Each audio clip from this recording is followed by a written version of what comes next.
रविवार स्पेशल चूना माछ। आज रविवार थिला आम गाँ पोखरी रे धरा जाउतला माछ। सेउटू जाइकी स्वामी नहीं आसते चूना माछ।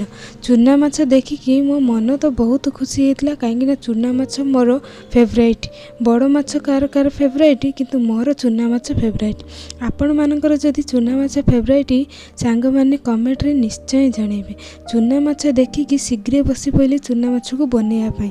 चूना माछ को सब बनाबुनी करिकी ताको परिष्कार भाव में धोईकी नहीं आसले कहीं माछ गाली रे थबु कादो थाए से भल भाव में धोईकी नहीं आसली। आउ एपटे मसला पाई अदा रसुण कंचा लंका सोरिष जीरा को भल भाव में बाटिकी नहीं आसली।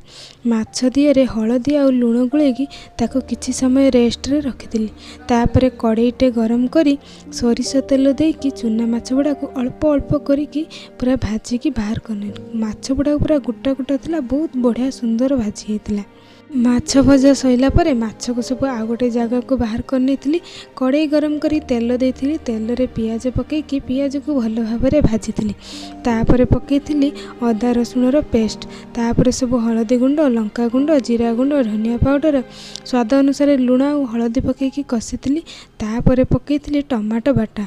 टमाटो बाटा पकई मसला सहित भल भाव में कषि साइला परे लास्ट रे देइथिली तेंतुली रस।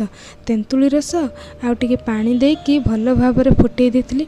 पानी आमर फुटिला परे भजा माछ को पकईथिली आउ किछि समय फुटईथिली।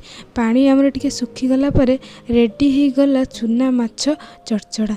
माछ देखिकी तो प्रबल लोभ होउतला। कंसे पखाळ बाड़ी आनिकी माछ चड़चड़ा सहित खाई देथिली। मो मामुनु भी मो सहित एंजॉय करथिला। वीडियो भल लागितले लाइक शेयर सब्सक्राइब करंतु। जय जगन्नाथ।